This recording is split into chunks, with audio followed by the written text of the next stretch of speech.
The Indigenous thing is getting out of hand. It's a lot of crap. So we're in Tumby Bay today. We're here with Rob. Rob, can you tell us who you are and what you do? I'm Rob Hutchison McEwen. I don't often use the Hutchison because I'm displaced Indigenous. My family have only been in the Eyre Peninsula for 140 plus years after being, in modern terminology, consigned from the Kaurna peoples of Adelaide Plains. And that's another story in itself. I'm ex-service, have had a lot to do with the RSL because the RSL saved my life because I was suicidal after my exit. I'm currently a caregiver for my wife and my daughter. My wife is invalided. She can walk, but it's diminishing. And my daughter is clinically blind and Down syndrome. Okay. So I got my hands full. Yes, you do, absolutely. Life happens. That's it, and we move on. Exactly. We adapt and we pivot. So, can you tell us something that you really love about this region? What I really like here is once you're settled in, it's the ability for people to take you as you are. Those who don't want to listen don't, and those who do are pleased to hear a voice that's not scared of saying what it is. And something that's me. And something that might frustrate you about this region? Loss of community. I'm at Lipson. We've had several suicides that could have been prevented had those people had somebody to go to talk to. And that did not occur. I've reached out to communities and said, what are you going to do when the next one happens? Absolute apathy. And I find that distressing on society, not just alone this community. So we should be getting it before we need those Yes. measures happening. Beacon of Hope here in Tumby. Yes. I actually met some ladies with I work with her brother who took his own life. Yes. And that came out of nowhere. And I didn't even pick it.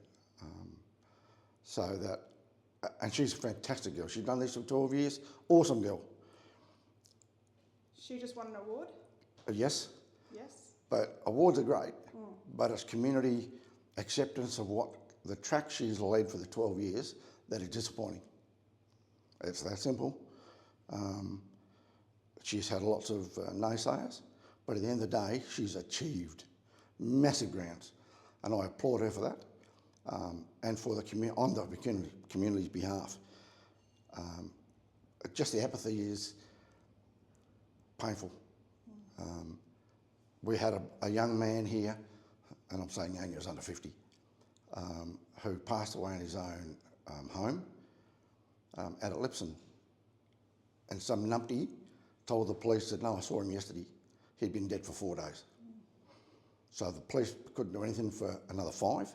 So this poor man and his person is laying in a bed turning to rubber because this numpty said, oh yeah, I'll cover for him, he's okay. No, he'd passed away.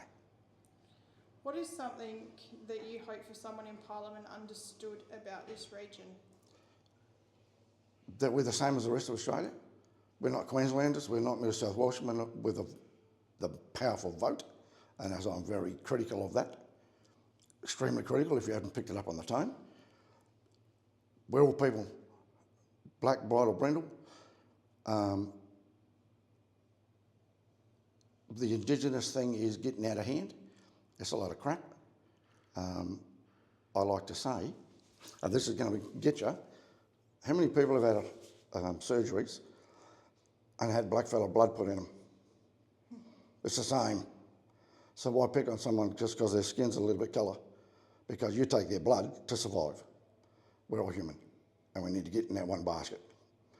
That side of the house gets me. I have special circumstances. When I moved after my father died, to a white woman who was an initiated woman through ceremony, and I was gone from my family. I'm the eldest of 12 now, or there's only 8 of us left, for 7 months out of 12. My mother remarried an Indigenous man, and she had a thing for Indigenous men, obviously. That's a joke. But it was very difficult. And that side of the house hasn't changed. I disagree with all the garbage about this racism and burning flags. Not my kettle of fish. Because in fact, I was asked this question last week. When they burnt that flag, they had no consideration whatsoever for, and he'll be up here somewhere, a bloke called Clarence Ahang. He served in the war, came back, he was a blackfella. By burning that flag, they did disavow this bloke who'd served his country, not Australia, he'd served his country. And country is different for blackfellas as to general population. There was another bloke who his entire mob were wiped out. They were massacred. He was the only survivor. He went to W1, died for this country. He fought under that flag. He didn't give a shit about flags. It was about country. And I think all this activism shit I shouldn't use that word, has got around it and said, oh, we've been victimised, get over it. Look at now, because they all take a pension. They all say, give me a handout. And I know for a fact that there are white fellas out there said, I'm a black fella, and they claim the benefits, and they ain't no black fella. And when they were found out, could not get accreditation for it from communities. So they walked away. But in that 5 years, they've earned a lot of money for themselves and their progeny. So disgusting. Everything's becoming a bit distorted. Everything's about money. Yeah. And money don't feed you. It buys product, does not feed you. Destroys country. Thank you for talking to us today. I hope I'm... Yeah.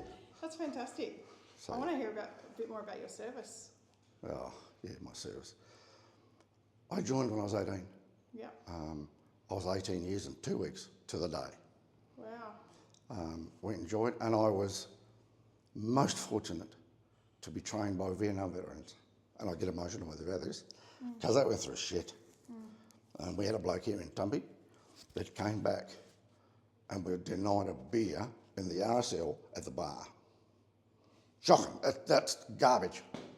And he was told to leave. He went over back to Vietnam and spent 14 years, came back, landed in Darwin, had an episode, and they flew him directly to Mater Hospital in Brisbane. DVA would do nothing for him because he didn't have an Australian address. This is a bloke who served. And he